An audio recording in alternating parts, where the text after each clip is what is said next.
I was thinking about the issue of discrimination in relationship to sex, because I've been thinking a lot about discrimination lately, because everybody thinks discrimination is a bad idea, which is a very stupid proposition, because you're discriminating all the time.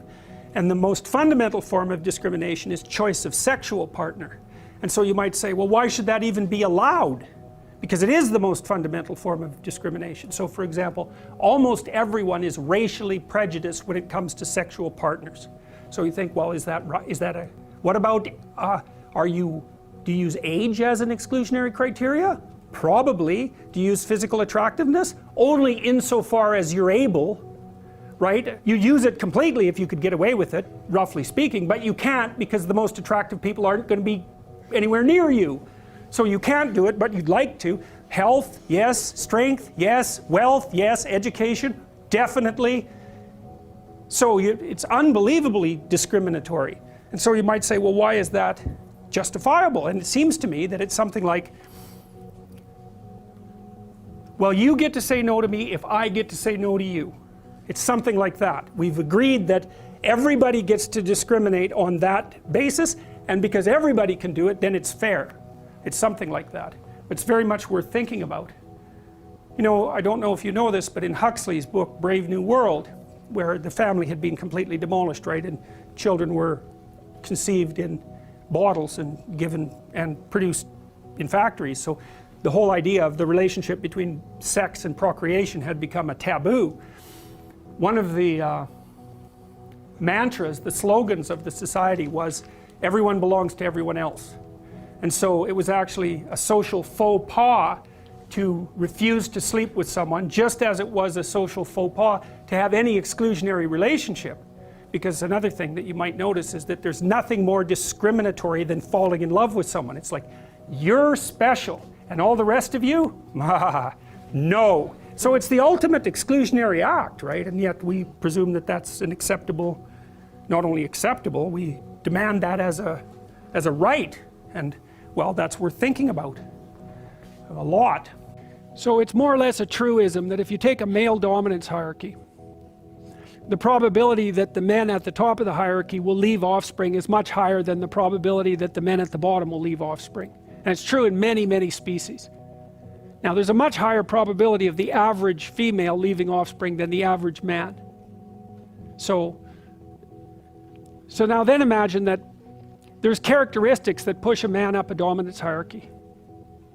Okay, and then imagine that there are characteristics that push a man up a set of dominance hierarchies. So that each dominance hierarchy has something in common with all of the others. It's sort of like the idea of a good player of a game being a good sport across games. So then imagine that the idea of the successful male starts to become encapsulated in biology, because the species is going to, the male part of the species at least, is going to be adapting to the selection pressures placed on the male by the male dominance hierarchy. So what happens is you have a competition between men. The men that win the competition find partners and mate. So the male is going to start to adapt to the fact of the selection that's implemented by the dominance hierarchy. Then you can imagine that that's going to take place across dominance hierarchies, because this is happening in many, many situations spread across time.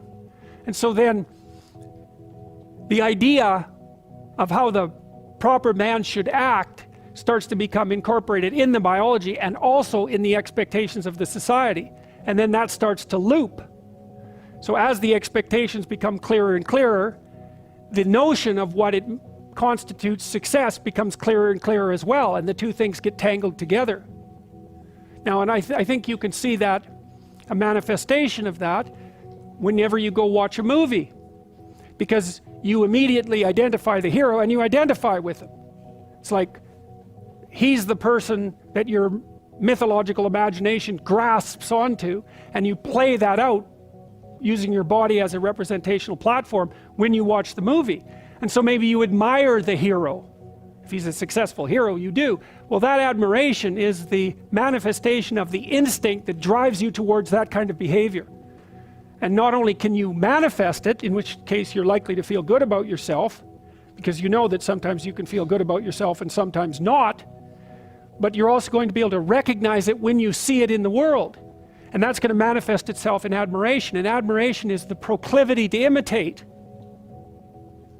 So the meme can be you can imagine dominance hierarchies are very, very old. They're like 300 million years old. They've been around a very long time. And the idea that we have an image of what it takes to climb the dominance hierarchy, it's more or less self-evident. Because that's the landscape that selected us. And at the same time, you know, the archetype, the pattern that propagates you up the dominance hierarchy is also the same pattern that makes you attractive to women. They're the same thing. So, and of course that's a massively powerful selection mechanism. And sexual selection has really shaped human beings. It's turned us into what we are. And that's an interesting thing too, because, you know, this is one of the things that really bothers me about the emphasis of evolutionary scientists on randomness. It's like the mutation generation process is random or quasi-random. We don't know that for sure, because there is evidence now that you can inherit acquired characteristics, and that was, nobody thought that was possible 20 years ago. So things have taken a very weird twist in the Darwinian world. But for the sake of argument, we could say that the mutation process is random, but the selection process isn't random. It's not even close to random. Ever since creatures have been able to evaluate one another, the selection process hasn't been random. And so basically we're selected by, you could say, by the manifestation of mind in the world. Unless you believe that women, for example, exercise no conscious choice in their mate selection, which seems completely absurd. First of all, men consciously choose who's going to lead them, at least in part, you know, who's going to succeed in a hierarchy. And women consciously choose their sexual partners. So the idea that the selection process, that the evolutionary process is random, it's an absurd proposition. Sexual selection makes it non-random. And Darwin knew that. He emphasized sexual selection a lot, but modern biologists since the time of Darwin, except for the last about 20 years, downplayed the role of sexual selection.